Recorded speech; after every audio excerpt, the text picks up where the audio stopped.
같은 대포를 또 샀습니다. 8년 전에 사간 대포를 영하 40도의 북극에서 8년간 굴린 뒤 9,400억 원을 들여 112문을 다시 산 겁니다. 대한민국 K9 자주포, 세계 자주포 시장의 70%를 한국이 장악하고 있습니다. 폴란드 672문, 이집트 200문, 호주, 인도, 루마니아, 에스토니아, 노르웨이 10개국이 넘는 나라가 한국 대포를 쓰고 있습니다. 독일이 200년간 쌓아올린 포병 기술의 자존심을 한국이 무너뜨리고 있습니다. 70년 전 미군 대포 뒤에 숨어있던 나라가 이제 세계가 줄 서서 사가는 대포를 만들고 있습니다. 그 충격적인 전말을 지금 공개합니다. 구독과 좋아요를 눌러주시면 한국의 위상이 널리 알려집니다. 한국 화이팅이라고 댓글을 남겨주세요. 저는 핀란드 국방군 포병 장비 획득국에서 22년째 근무하고 있는 부국장입니다. 헬싱키 국방대학을 졸업하고 라플란드 북극 방어선에서 포병 장교로 10년을 복무했습니다.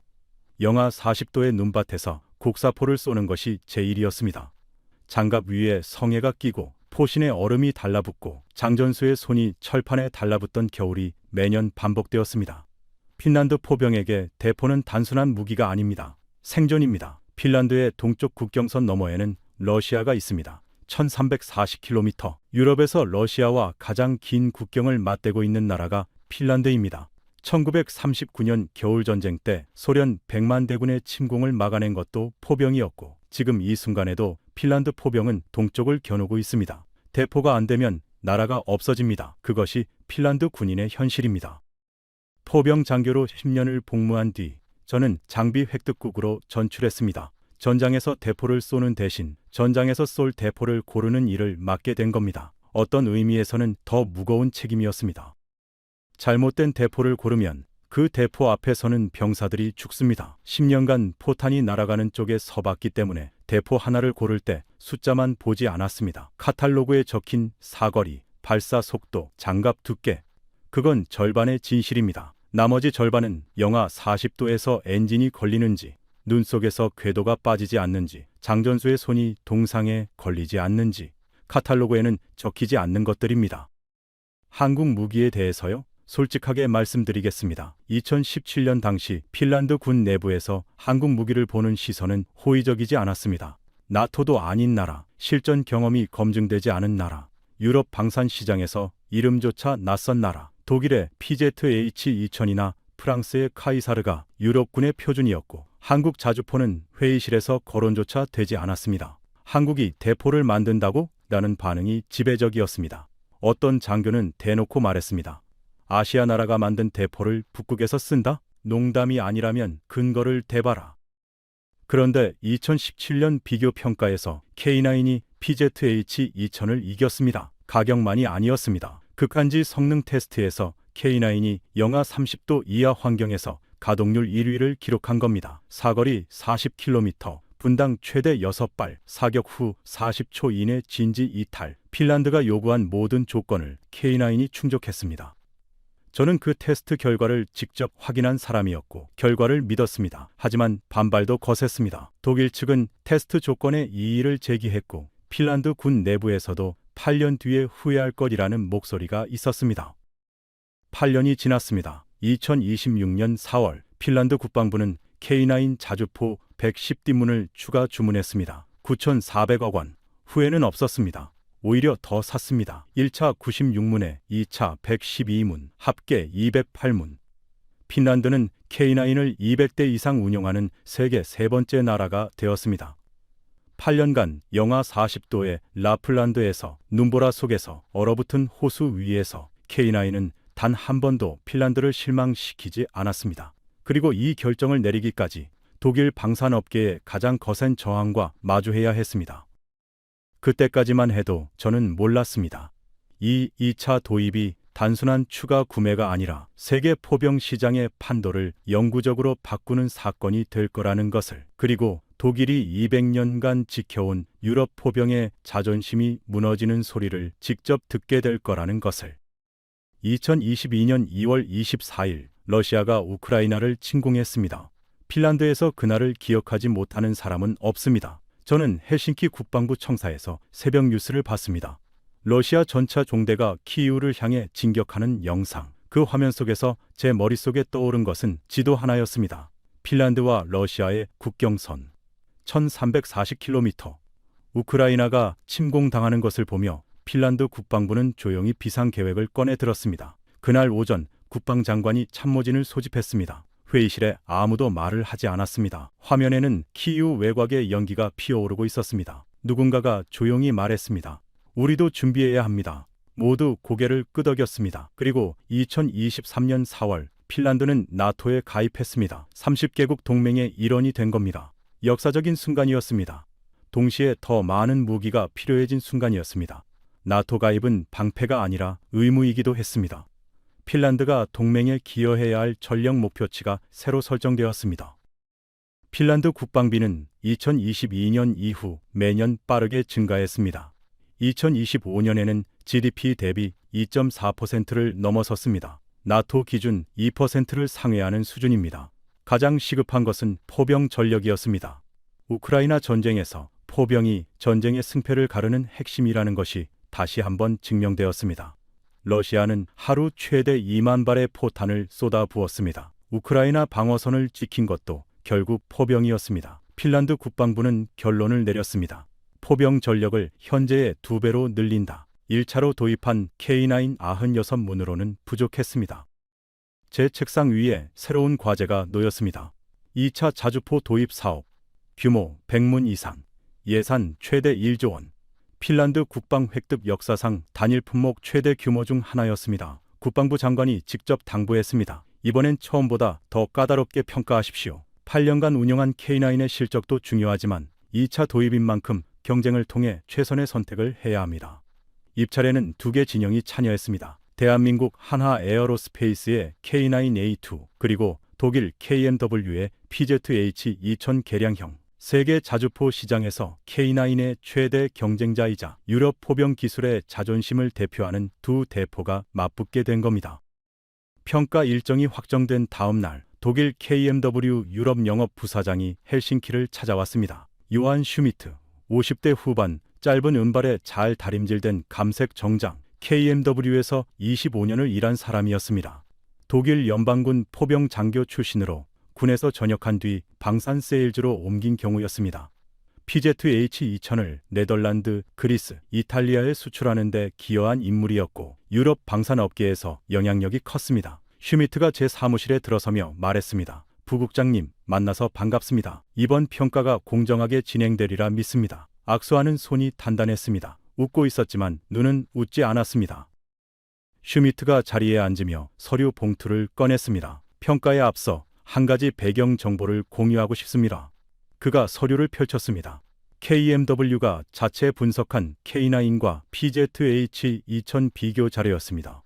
핀란드는 2017년에 K9을 선택했습니다. 당시 평가가 완전했는지 재검토가 필요합니다. 그의 목소리는 부드러웠지만 날이 서 있었습니다. K9의 기본 설계는 1990년대에 완성된 것입니다. 그것도 미국 M109를 기반으로 한국이 자체 개발한 버전입니다. 반면 PZH-2000은 독일이 독자 개발한 순수 유럽 기술입니다. 사거리, 사격 속도, 자동화 수준 모든 면에서 PZH-2000이 우월합니다. 2017년에 K9을 선택한 건 이 차이를 제대로 보지 못했기 때문입니다. 슈미트가 서류를 테이블 위에 내려놓으며 말했습니다. 이번에는 제대로 보시길 바랍니다. 저는 슈미트의 자료를 받아들었습니다. 그가 나간 뒤 창밖을 바라봤습니다. 헬싱키의 11월 하늘이 낮게 깔려 있었습니다. 슈미트의 말이 전혀 근거 없는 것은 아니었습니다. K9의 기본 설계가 M109를 참조한 것은 사실이었고 PZH-2000의 자동화 수준이 세계 최고비라는 것도 알고 있었습니다. 하지만 저는 8년간 K9을 북극에서 운용한 사람이었습니다. 카탈로그 숫자가 아니라 현장 데이터를 알고 있었습니다. 그리고 그 데이터는 슈미트의 자료와 다른 이야기를 하고 있었습니다. 아직 꺼내지 않은 숫자가 있었습니다. 그리고 그 숫자들이 이번 평가를 완전히 뒤집게 될 것이었습니다. 슈미트가 다음 날 다시 왔습니다. 이번에는 혼자가 아니었습니다. KMW 기술팀 2명과 독일 연방군 포병 전문가 1명을 데려왔습니다. 정식 프레젠테이션이었습니다. 제 회의실에 프로젝터가 설치되었고 슈미트가 직접 발표를 진행했습니다. 첫 슬라이드에는 PZ-H2000의 측면 사진이 가득 차 있었습니다. 55톤의 강철 덩어리, 155mm 포신이 앞을 향하고 있었고 전체적인 인상은 K9보다 크고 무거웠습니다. 슈미트가 말했습니다. 부국장님, 오늘은 왜 PZ-H2000이 세계 최고의 자주포인지 설명드리겠습니다. 먼저 혈통을 보겠습니다. 슈미트가 첫 번째 자료를 가리켰습니다. 독일 포병의 역사는 200년입니다. 1차 세계대전에서 독일 포병은 서부 전선을 장악했고 2차 세계대전에서 독일의 자주포 기술은 전 세계에서 가장 앞서 있었습니다. PZ-H2000은 그 200년 기술이 응축된 결과물입니다. 설계에서 제조까지 100% 독일 기술입니다. 슈미트가 다음 슬라이드를 넘겼습니다. K9은 어떻습니까? 한국이 자주포를 처음 만든 것은 1980년대입니다. 40년 역사입니다. 기본 설계의 출발점은 미국 M109입니다. 한국이 독자 기술로 개발했다고 하지만 뿌리는 미국 기술입니다. 200년 대 40년, 독창적 기술 대 응용 기술, 이 차이를 무시할 수 없습니다. 슈미트가 두 번째 자료로 넘어갔습니다. 사양 비교표였습니다. 사거리를 보겠습니다. PZ-H2000은 표준탄 기준 30km, 활성 반응탄 기준 56km입니다. K9은 표준탄 40km, 활성 반응탄 54km. 사거리만 보면 비슷해 보일 수 있습니다. 하지만 사격 속도를 보십시오. PZ-H2000은 분당 최대 10발, 3분간 2무발, K9은 분당 최대 6발입니다. 슈미트가 테이블을 짚었습니다. 전쟁에서 3분이라는 시간이 얼마나 중요한지 아십니까? 적이 반격 포격을 가하기 전에 최대한 많은 포탄을 쏘고 진지를 이탈해야 합니다. PZ-H2000이 20발을 쏘는 시간에 K9은 18발을 쏩니다. 이 두 발의 차이가 병사의 생사를 가릅니다.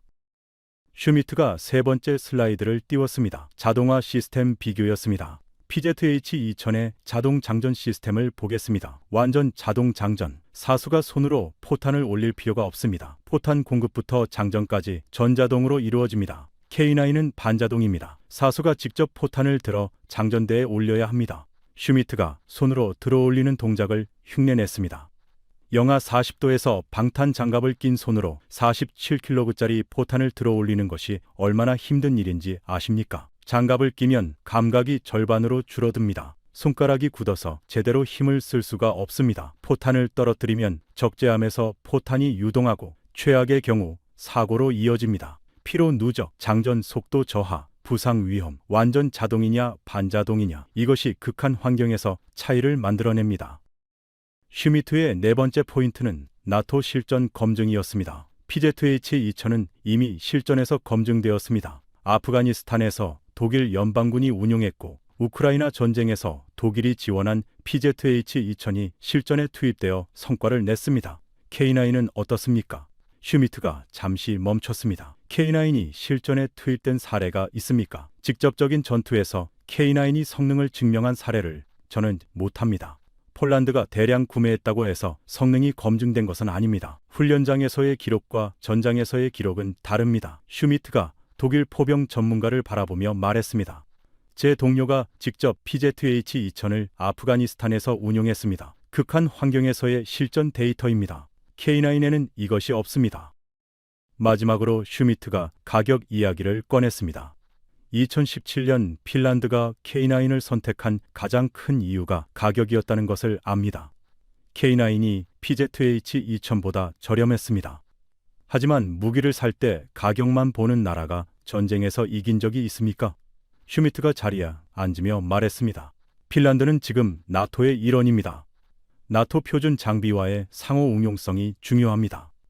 PZ-H2000은 독일, 네덜란드, 이탈리아, 그리스가 운용하는 진정한 나토 표준 자주포입니다. K9은 나토 비회원국에서 출발한 무기입니다. 이번에는 제대로 된 선택을 하시길 바랍니다.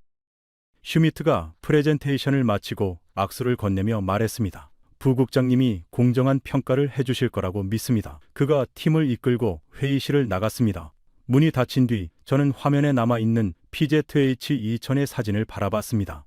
슈미트의 논리는 강했습니다. 200년 혈통, 사격 속도 우위, 완전 자동 장전, 실전 검증, 나토 표준, 5겹의 논리였습니다. 틀린 말이 하나도 없었습니다. 숫자도 사실이었고 실전 기록도 사실이었습니다. 서류만 보는 사람이라면 슈미트의 말에 고개를 끄덕였을 겁니다. 하지만 저는 서류만 보는 사람이 아니었습니다. 8년간 라플란드에서 K9이 무엇을 했는지 알고 있었습니다. 그리고 슈미트가 모르는 숫자가 하나 있었습니다. 슈미트의 프레젠테이션이 끝나고 사흘 뒤 정식 평가 회의가 시작되었습니다. 평가위원회는 저를 포함해 핀란드 국방부 인사 6명으로 구성되었습니다.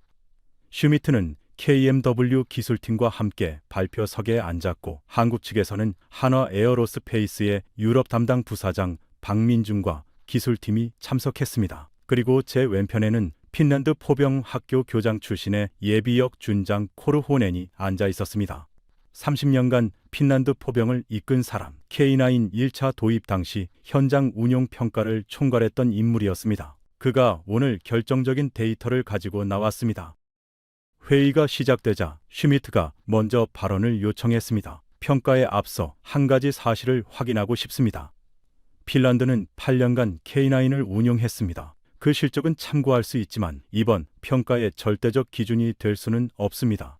왜냐하면 PZH-2000은 핀란드에서 운용된 적이 없기 때문입니다. 동일 조건에서의 비교가 이루어지지 않은 상황에서 K9의 운용 실적만으로 판단하는 것은 불공정합니다. 슈미트의 논리는 명확했습니다. 자신들이 불리한 비교를 막으려는 것이었습니다. 그가 이어갔습니다. 공정한 평가를 위해서는 PZH-2000도 핀란드 환경에서 테스트할 기회가 주어져야 합니다. 그렇지 않다면 이번 평가는 처음부터 기울어진 운동장입니다. 제가 발언권을 가져왔습니다. 슈미트 부사장, 이번 평가는 공정합니다. 왜냐하면 8년간의 실제 운용 데이터가 가장 공정한 테스트이기 때문입니다. 어떤 시뮬레이션도 어떤 단기 테스트도 8년의 실제 운용을 대체할 수 없습니다. 제 왼편에 앉은 코르호넨 준장이 파일을 펼쳤습니다. 제가 2017년부터 2024년까지 핀란드 K9 운용 데이터를 정리했습니다. 먼저 가동률을 보겠습니다. 코르호넨이 화면을 가리켰습니다. 8년간 핀란드 K9의 평균 가동률은 97.3%입니다. 슈미트의 손이 멈췄습니다. 펜을 돌리던 손이 테이블 위에 내려앉았습니다.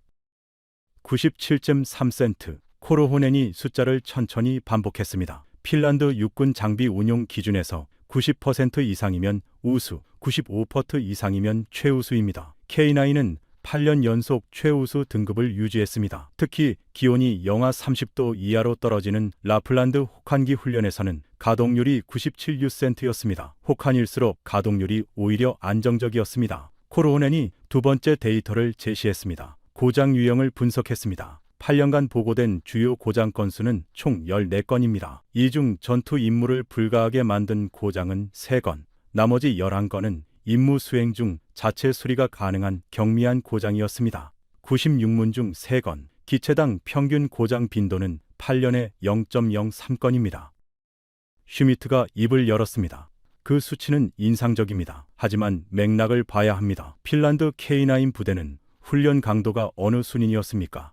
실전에 가까운 고강도 훈련이었는지 아니면 장비 보존을 위한 제한적 운용이었는지. 코르호넨이 고개를 끄덕였습니다. 좋은 질문입니다. 핀란드 포병은 나토 가입 이후 훈련 강도를 대폭 높였습니다. 2023년부터는 연간 사격 훈련 횟수가 이전의 2배입니다. 나토 연합 훈련도 매년 참가하고 있습니다. 그 기간에도 K9의 가동률은 96.8%였습니다. 슈미트가 다음 반격을 준비하는 것이 보였습니다. 코르호넨이 한 박자 빠르게 다음 데이터를 꺼냈습니다. PZH-2000의 혹한 성능에 대해 언급하겠습니다. 코르호넨이 말했습니다. 노르웨이 육군은 PZH-2000을 도입해 북극 환경에서 운용했습니다. 노르웨이 국방부가 공개한 보고서에 따르면 기온이 영하 25도 이하로 떨어질 때 PZH-2000의 엔진 시동 지연 문제가 반복적으로 발생했습니다. 특히 야간 주차 후 새벽 기동 시 시동 실패 사례가 기록되었습니다. 슈미트의 턱 근육이 미세하게 움직였습니다. KMW는 이 문제를 인지하고 개선 패키지를 제공했습니다. 현재는 해결된 사안입니다. 코르호넨이 고개를 끄덕였습니다. 맞습니다. 개선이 이루어졌습니다. 그런데 핀란드의 기온은 노르웨이보다 더 낮아질 수 있습니다. 라플란드 이나리 지역에서 영하 45도를 기록한 적이 있습니다. 개선된 PZH-2000이 영하 45도에서 시동 실패 없이 작동한다는 데이터가 있습니까? 슈미트가 대답하지 않았습니다. 저는 없다고 알고 있습니다. K9은 영하 32도에서 콜드 스타트 테스트를 통과했고 핀란드 운용 8년간 기온 이유로 인한 시동 실패는 단 한 건도 없었습니다. 코르호넨이 파일을 한 장 더 넘겼습니다. 라플란드 이나리 기지에서 2021년 1월 기온 영하 41도를 기록한 날 아침 훈련이 있었습니다. K9 전 차량 기동률 100%였습니다. 그날 훈련 일지를 가져왔습니다. 코르호넨이 서류를 테이블 위에 밀었습니다. 이것이 카탈로그가 아닌 현장 기록입니다. 회의실이 잠시 조용해졌습니다. 슈미트가 다른 각도로 반격했습니다. 가동률 데이터는 인정합니다. 하지만 핀란드만의 사례를 일반화하기는 어렵습니다. 글로벌 시장에서 K9이 채택된 이유가 진정으로 성능 때문인지 가격 때문인지 따져봐야 합니다. 한국은 무기를 팔 때 금융 패키지와 절충 교역을 결합해서 삽니다. 가격 경쟁력만으로 시장을 공략하는 방카는 방식입니다. 이것은 예상된 공격이었습니다. 저는 박민준 부사장을 바라봤습니다. 그가 자리에서 일어섰습니다. 박민준이 화면을 띄웠습니다. 세계 지도에 K9 도입국이 표시되어 있었습니다. 폴란드, 핀란드, 노르웨이, 에스토니아, 루마니아, 이집트, 인도, 호주, 쿠웨이트, 빨간 점이 유럽과 중동과 태평양에 골고루 찍혀 있었습니다. 슈미트 부사장님, 10개국이 K9을 선택했습니다. 이 나라들이 전부 가격에만 눈이 멀었다고 보십니까? 박민준이 첫 번째 사례를 꺼냈습니다. 호주를 보겠습니다.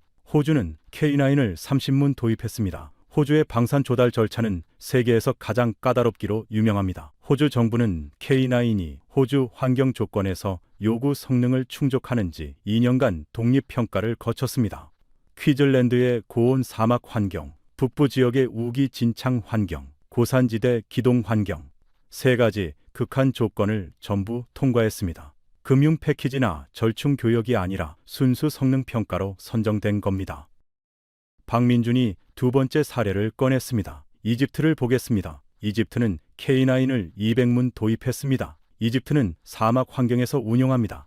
영하 40도의 북극과 정반대 환경입니다. 같은 대포가 북극과 사막 모두에서 채택된 겁니다. 특정 환경에만 최적화된 대포가 아니라는 뜻입니다. 슈미트가 팔짱을 꼈습니다. 반박할 말을 찾고 있는 자세였습니다. 폴란드는요? 박민준이 말했습니다. 폴란드는 672문입니다. 이건 단순한 수출이 아닙니다. 폴란드는 자궁산 라이선스까지 받았습니다. 폴란드 국내에서 K9을 생산하고 있습니다. 기술 이전까지 선택한 겁니다. 폴란드가 가격 때문에 자국 방산 기반을 희생했다고 보십니까? 슈미트의 팔짱이 풀렸습니다. 박민준이 마지막 숫자를 꺼냈습니다. 2025년 기준 신규 자주포 발주 시장에서 K9의 점유율은 약 70%입니다. 숫자가 화면에 크게 떴습니다. 70. 전 세계에서 새로 생산되는 자주포 10대 중 7대가 K9입니다. PZH-2000의 점유율은 8%입니다. 박민준이 두 숫자를 나란히 띄웠습니다. 70대 8. 슈미트 부사장님이 독일의 200년 혈통을 말씀하셨습니다. 그 200년 혈통을 가진 대포가 40년 역사의 대포에게 시장의 87%를 내준 겁니다. 이것이 가격으로만 이긴 결과라고 보십니까? 아니면 성능으로 이긴 결과라고 보십니까? 슈미트가 대답하지 않았습니다. 5초, 8초. 그가 물을 한 모금 마셨습니다. 박민준이 자리에 앉으며 조용히 덧붙였습니다. 그리고 한 가지 더. 슈미트 부사장님이 K9의 실전 기록이 없다고 하셨습니다. 그 부분에 대해서는 다음에 말씀드리겠습니다. 아직 꺼내지 않은 데이터가 있습니다. 슈미트가 처음으로 자세를 고쳐 앉았습니다. 오전 내내 기대고 있던 등을 세운 겁니다. 회의실 창밖으로 헬싱키의 겨울 하늘이 낮게 깔려 있었습니다. 아직 끝나지 않았습니다. 진짜 반전은 지금부터였습니다. 점심 휴식 후 오후 세션이 시작되었습니다. 슈미트가 자리에 앉으며 넥타이를 고쳐 맸습니다. 오전에 비해 표정이 단단해져 있었습니다. 휴식 시간 동안 반격을 준비한 겁니다. 오후 세션에서는 제가 먼저 발언하겠습니다. 슈미트가 새로운 자료를 펼쳤습니다. 오전에 K9의 실전 기록 문제를 언급했습니다. 박 부사장이 다음에 답변하겠다고 했습니다. 그 전에 제가 먼저 데이터를 제시하겠습니다. 슈미트가 화면에 우크라이나 지도를 띄웠습니다. PZH-2000은 우크라이나에서 실전 검증을 받았습니다. 독일이 우크라이나에 PZH-2018문을 지원했습니다. 이 대포들은 2022년부터 현재까지 실제 전투에서 러시아군을 상대로 포격 임무를 수행하고 있습니다. 사거리 56km의 위력을 실전에서 입증했습니다. 슈미트가 한국 측을 바라봤습니다. K9은 어느 나라에서 실전에 투입됐습니까? 폴란드가 672문을 샀지만 그 대포들이 실전에 투입된 적이 있습니까? 슈미트가 잠시 멈추고 말했습니다. 없습니다. K9은 훈련장의 대포이품이다. PZH-2000은 전장의 대포입니다. 이 차이가 핀란드에게 얼마나 중요한지 러시아 국경선에서 22년을 보낸 부국장님이 더 잘 아실 겁니다. 강한 반격이었습니다. 실전 검증이라는 카드는 무기 조달에서 가장 강력한 논거 중 하나입니다. 회의실에 앉은 핀란드 국방부 인사들의 표정이 굳었습니다. 저도 인정합니다. PZH-2000이 우크라이나에서 실전을 치르고 있다는 사실은 반박하기 어려운 점수였습니다. 박민준이 손을 들었습니다. 슈미트 부사장님, 좋은 지적입니다. K9이 직접 실전에 투입된 사례는 제한적입니다. 맞습니다. 슈미트의 입꼬리가 미세하게 올라갔습니다. 그런데 한 가지 사실을 말씀드려도 되겠습니까? K9은 우크라이나 전쟁에서 간접적으로 검증되었습니다. 방식이 다릅니다. 박민준이 화면을 바꿨습니다. 폴란드 지도가 나타났습니다. 2022년 러시아의 침공 직후 폴란드는 자국이 보유하던 소련제 자주포 대부분을 우크라이나에 지원했습니다. 폴란드는 즉각 전력 공백이 발생했습니다. 나토 동맹국으로서 폴란드의 방어 전력이 급격히 약화된 겁니다. 전쟁이 나라 바로 옆에서 벌어지고 있는 상황에서 박민준이 이어갔습니다. 폴란드는 이 전력 공백을 메우기 위해 긴급하게 자주포를 조달해야 했습니다. 폴란드 국방부는 유럽 전체를 뒤졌습니다. PZH-2000을 원했지만 독일 KMW의 납기가 너무 길었습니다. 프랑스 카이사르를 원했지만 역시 재고가 없었습니다. 전쟁이 진행 중인 상황에서 폴란드 국경 바로 옆에서 전투가 벌어지는 상황에서 이 급박한 상황에서 폴란드가 선택한 대포가 무엇인지 아십니까? 슈미트가 대답하지 않았습니다. K9입니다. 폴란드는 전력 공백을 메우기 위한 긴급 조달 대상으로 K9을 선택했습니다. 실제로 전쟁이 벌어지는 상황에서 전력을 채울 대포로 폴란드가 K9을 택한 겁니다. 박민준이 잠시 멈추고 슈미트를 바라봤습니다. 전쟁터 옆에서 긴박하게 대포를 고르는 나라가 훈련장의 대포를 선택했겠습니까?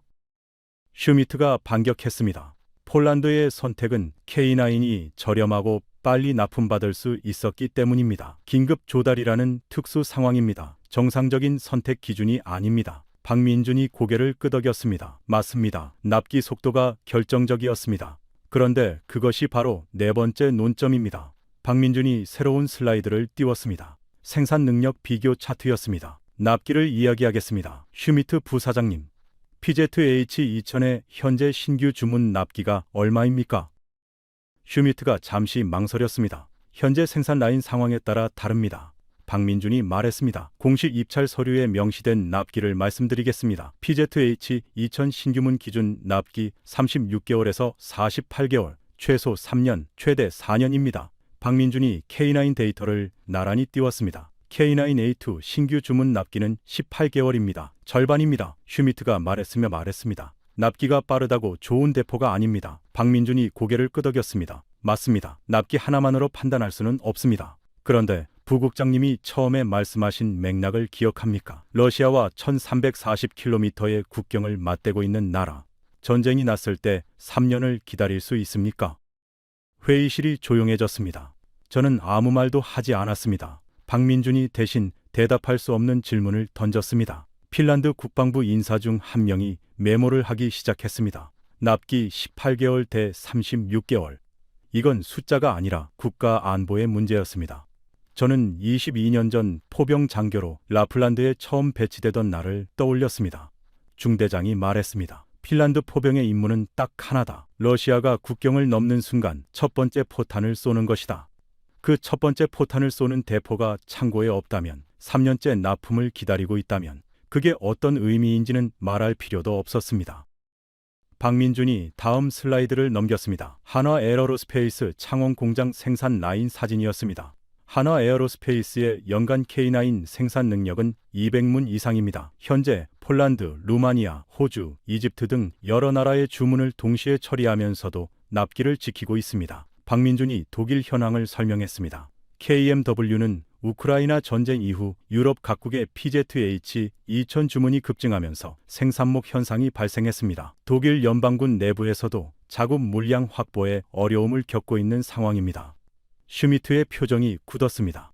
사실이었기 때문입니다. K9은 거의 모든 부품을 한국 국내에서 조달합니다. 공급망이 단일 국가 내에서 완결됩니다. 전쟁이 나도 공급망이 끊길 가능성이 거의 없습니다. PZH-2000은 유럽 여러 나라의 부품 공급망에 의존합니다. 전쟁 시 공급망 위기 가능성이 K9보다 높습니다. 슈미트가 새로운 각도로 반격했습니다. 공급망 이야기를 하셨으니 저도 하겠습니다. K9은 한국에서 생산됩니다. 핀란드에서 지구 반대편 나라입니다. 비행기로 10시간 이상 걸리는 거리입니다. 전쟁이 났을 때 한국에서 부품이 제때 올 수 있습니까? PZH-2000은 독일에서 생산됩니다. 헬싱키에서 베를린까지 2시간 비행 거리입니다. 어느 쪽이 더 안정적인 공급망입니까? 저는 이 반격을 예상하고 있었습니다. 박민준이 준비된 답을 꺼냈습니다. 슈미트 부사장님, 핀란드가 K9을 도입할 때 체결한 계약에는 현지화 조항이 포함되어 있습니다. 핀란드 내 정비 수리 능력을 한화 에어로스페이스가 구축하는 조건입니다. 현재 핀란드에는 K9 전담 정비 시설이 운영되고 있습니다. 부품 재고도 핀란드에 비축되어 있습니다. 이 차 도입 계약에는 이 현지화 비율을 더 높이는 조항이 포함될 것입니다. 박민준이 이어갔습니다. 그리고 폴란드를 보십시오. 폴란드는 라이선스 생산을 하고 있습니다. 핀란드에서 2시간 거리의 나라에서 K9이 만들어지고 있습니다. 공급망의 핵심 노드가 이미 유럽에 구축되어 있습니다. 슈미트가 입을 다물었습니다. 이전의 여유 있는 표정이 사라지고 있었습니다. 저는 창밖을 바라봤습니다. 헬싱키의 겨울 해가 오후 3시에 이미 지평선 가까이 내려와 있었습니다. 핀란드의 짧은 겨울 낮이었습니다. 이 짧은 낮 동안 북극에서는 모든 것이 빠르게 결정되어야 합니다. 일몰 전에 진지를 구축해야 하고, 일몰 전에 사격을 완료해야 하고, 일몰 전에 이탈해야 합니다. 어둠이 오면 기회가 없습니다. 대포도 마찬가지입니다. 전쟁이 나면 3년을 기다릴 시간이 없습니다. 6개월도 없습니다. 아마도 6주도 없을 겁니다. 그리고 핀란드는 그것을 누구보다 잘 알고 있습니다. 1939년 겨울 전쟁이 시작되었을 때 핀란드에는 대포가 부족했습니다. 그 부족함이 얼마나 많은 핀란드 병사를 죽였는지 그 역사가 이 회의실에 보이지 않는 의자로 앉아 있었습니다. 하지만 아직 끝나지 않았습니다. 슈미트의 마지막 반격이 남아 있었고 그것은 지금까지와는 다른 성격의 공격이었습니다. 그리고 그 공격이 시작되는 순간 이 회의실에서 가장 오래된 이야기가 소환될 것이었습니다. 오후 세션이 끝나고 저녁 식사를 위해 회의실을 나왔습니다. 슈미트는 독일 대사관 직원들과 먼저 나갔고 박민준이 제 옆을 걸었습니다. 복도가 조용했습니다. 창밖으로 헬싱키의 밤이 내려와 있었습니다. 오후 4시인데 이미 칠흑이었습니다. 북극권 겨울이었습니다. 박민준이 말했습니다. 부국장님, 내일 마지막 세션 전에 한 가지 말씀드려도 되겠습니까? 저는 고개를 끄덕였습니다. 보고서에 쓸 데이터입니까? 박민준이 고개를 저었습니다. 아닙니다. 제 아버지 이야기입니다.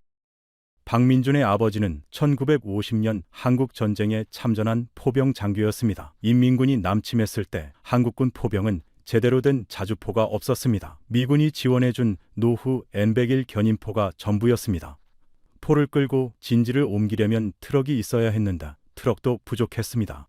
인민군 탱크가 밀려올 때 포를 쏘고 이탈하지 못해 포와 함께 포병 진지에서 죽은 장병이 수백 명이었습니다.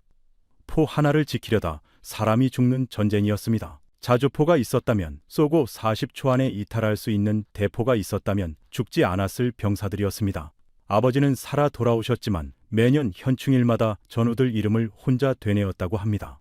박민준이 그 이름들을 외울 정도로 아버지에게 반복해서 들었다고 했습니다. 박민준이 걸음을 멈추고 창밖의 어둠을 바라봤습니다. 아버지가 살아서 돌아오셨습니다. 하지만 함께 복무했던 전우 절반 이상이 전사했습니다. 아버지는 제가 어릴 때 늘 말씀하셨습니다. 포병이 움직이지 못하면 죽는다. 쏘고 이탈해야 산다. 그래서 저는 방산회사에 들어왔습니다. 한국이 자기 대포를 만드는 일에 참여하고 싶었습니다. 박민준의 목소리가 조금 낮아졌습니다. K9의 설계 원칙 1번이 뭔지 아십니까?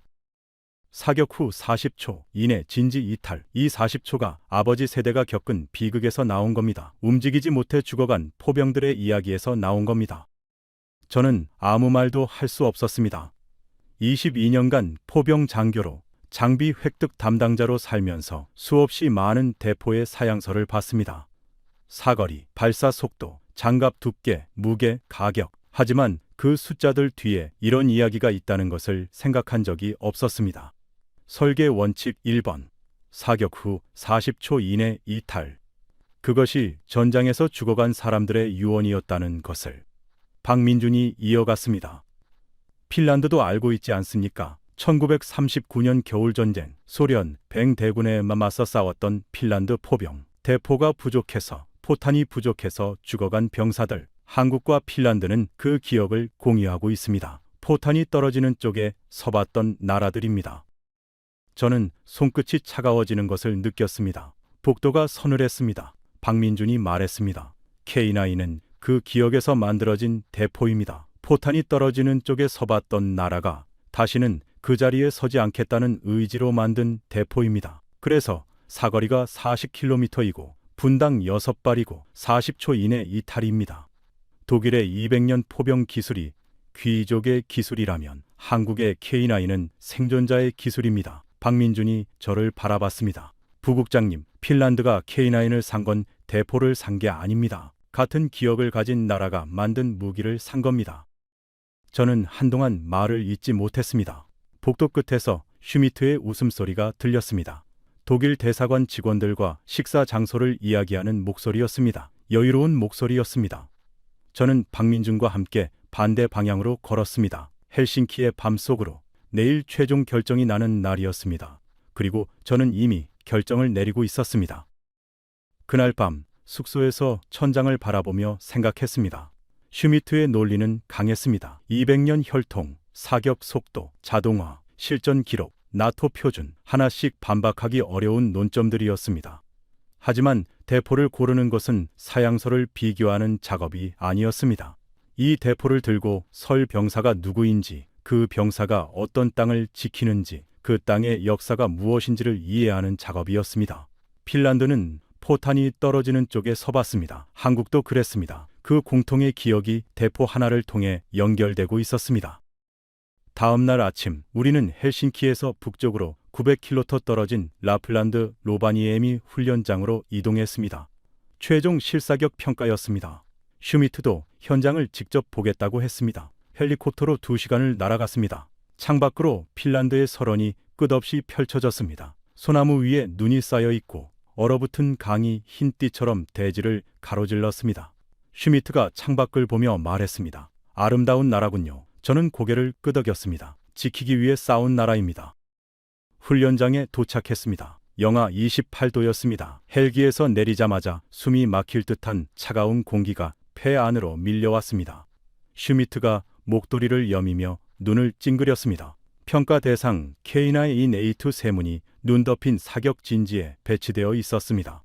포신이 45도 각도로 하늘을 향하고 있었고 차체는 흰색 위장 도색이 되어 있었습니다. 핀란드 포병 중사 출신 교관이 우리를 맞이했습니다. 오늘 평가 항목은 3가지입니다. 콜드 스타트, 연속 사격, 사격 후 진지 이탈 속도입니다. 첫 번째 평가, 콜드 스타트. 엔진을 완전히 끈 상태로 3시간 방치한 K9A2에 시동을 걸었습니다. 영하 28도의 새벽, 엔진이 3시간 동안 그대로 식어있던 상황이었습니다. 교관이 타이머를 들었습니다. 운전수가 시동 버튼을 눌렀습니다. 18초, 엔진이 걸렸습니다. 슈미트가 타이머를 확인하더니 고개를 끄덕였습니다. 표정을 바꾸지 않으려 했지만 턱 근육이 미세하게 움직였습니다. 두 번째 평가, 연속 사격. K9A2가 1분 안에 몇 발을 발사할 수 있는지 측정했습니다. 첫 발, 포성이 설원을 가로질렀습니다. 굉음과 함께 포신에서 연기가 피어올랐습니다. 두 번째, 세 번째, 한 분이 지났을 때 6발이 나갔습니다.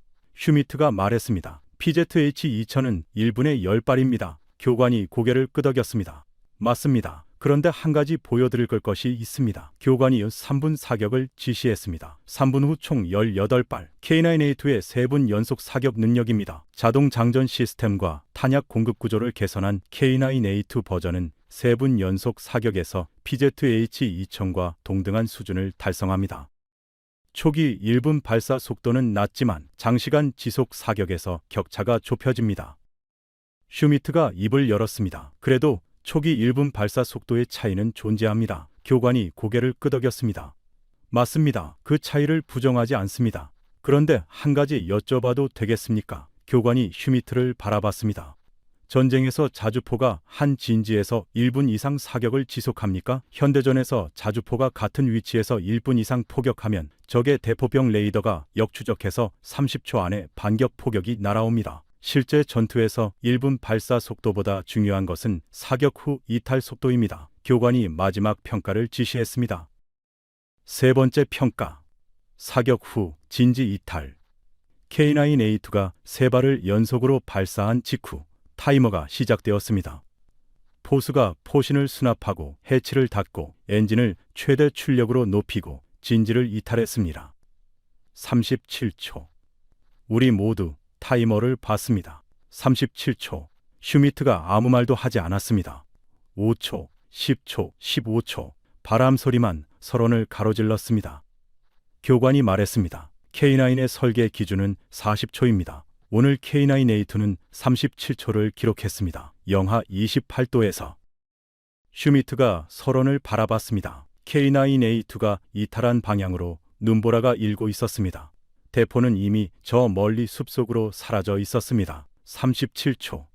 그 37초가 전장에서 무엇을 의미하는지 독일 연방군 포병 출신인 슈미트가 모를 리 없었습니다. 그가 목도리를 다시 여미며 말했습니다. 훌륭한 평가였습니다. 더 이상 아무 말도 하지 않았습니다. 그것이 슈미트의 마지막 발언이었습니다. 핀란드에서. 슈미트가 헬기 쪽으로 걸어가는 뒷모습을 바라봤습니다. 그의 발자국이 눈 위에 깊게 찍혔다가 바람에 조금씩 메워지고 있었습니다. 200년의 혈통. 독일 포병 기술의 자존심. 그것이 틀린 것은 아니었습니다. PZH-2000은 훌륭한 대포입니다. 하지만 오늘 이 서론에서 K9이 증명한 것은 숫자가 아니었습니다. 영하 28도에서 18초 만에 시동이 걸리고 3발을 쏘고 37초 만에 진지를 떠나는 대포. 그것이 북극에서 살아남는 방법이었습니다. 슈미트가 헬기에 오르기 전 한 번 뒤를 돌아봤습니다. K9A2가 사라진 숲쪽을 바라봤습니다. 3초. 그리고 탑승했습니다. 그 3초 동안 그의 눈에 무엇이 지나갔는지는 알 수 없었습니다. 하지만 헬기 프로펠러가 돌아가기 시작했을 때 슈미트는 더 이상 핀란드에 올 이유가 없었습니다. 그리고 핀란드는 그것을 알고 있었습니다. 항상 그래왔습니다. 헬기가 헬싱키로 돌아오는 동안 저는 창밖의 설원을 바라봤습니다. 라플란드의 겨울 하늘은 오후 4시에 이미 붉게 물들기 시작했습니다. 짧은 낮이 끝나가고 있었습니다. 저 아래 어딘가에 K9A2가 숲속 진지에서 다음 사격 명령을 기다리고 있을 겁니다. 37초. 그 숫자가 머릿속에서 떠나지 않았습니다. 헬기 안에서 슈미트는 눈을 감고 있었습니다. 잠든 건지 생각하는 건지 알 수 없었습니다. 박민주는 노트북을 열고 뭔가를 정리하고 있었습니다. 저는 아무것도 하지 않았습니다. 그냥 창밖을 봤습니다. 헬싱키 국방부로 돌아와 보고서를 썼습니다. 결론은 이틀 전 이미 머릿속에서 완성되어 있었습니다. K9A2를 2차 도입 대상으로 최종 선정한다. 112문 9,400억 원. 근거는 다음과 같다. 첫째, 8년간 핀란드 환경에서 검증된 가동률 97.3%. 둘째, 납기 18개월로 핀란드 전력 증강 일정에 부합. 셋째, 현지화 정비 체계 구축으로 공급망 안정성 확보. 넷째, 라플란드 실사 사격 평가에서 콜드 스타트 18초, 진지 이탈 37초 기록. 보고서를 장관에게 제출했습니다. 장관이 한 줄을 추가해달라고 했습니다. 북극이 검증한 대포, 그것이 최종 결론이 되었습니다. 박민준이 서울로 돌아가는 날 아침, 공항에서 짧게 악수를 했습니다. 그가 말했습니다. 부국장님, 감사합니다. 저는 고개를 저었습니다. 감사할 건 없습니다. 우리는 더 나은 대포를 골랐을 뿐입니다. 박민준이 웃으며 말했습니다. 아버지가 살아 계셨다면 기뻐하셨을 겁니다. 한국 포병이 핀란드 북극을 지킨다는 말을.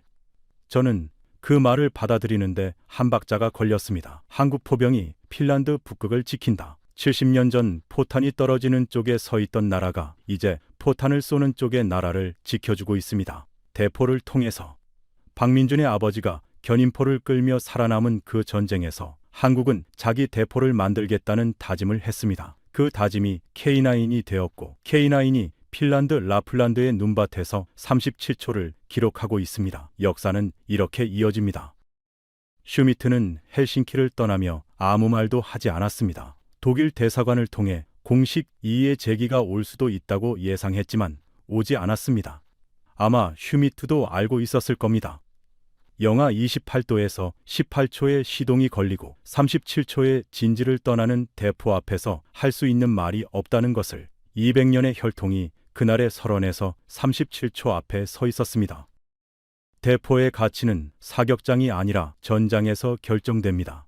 그리고 북극은 세계에서 가장 혹독한 사격장입니다. 한국은 그 사격장에서 8년을 버텼고 8년 뒤 다시 선택받았습니다. 포탄이 떨어지는 쪽에 서봤기 때문에 쏘고 살아남는 법을 아는 대포를 만든 겁니다. 2026년 현재 대한민국 K9 자주포는 세계 10개국 이상에서 운용되고 있습니다. 신규 자주포 시장 점유율 약 70%, 방위산업 수출 377억 달러로 세계 4위, 핀란드 2차 도입 112문 9,400억 원을 포함해 수주 잔고는 계속 쌓이고 있습니다. 폴란드에서는 K9이 라이선스 생산되고 있고 루마니아에서도 현지 생산 협상이 진행 중입니다. 하나 에어로스페이스는 미국 자주포 시장 진출도 타진하고 있습니다. 독일이 200년간 지켜온 유럽 포병 시장의 문이 열리고 있습니다. 70년 전 미군 대포 뒤에 서 있던 나라가 이제 세계 포병 시장의 70%를 움직이고 있습니다. 포탄이 떨어지던 나라에서 포탄을 쏘는 나라들이 사가는 대포를 만드는 나라가 되기까지 70년이 걸렸습니다. 이 이야기가 더 많은 분들에게 닿을 수 있도록 공유 부탁드립니다. 구독과 좋아요는 이 채널이 계속 대한민국의 이야기를 전할 수 있는 힘이 됩니다. 지금까지 감동 라이프였습니다. 감사합니다.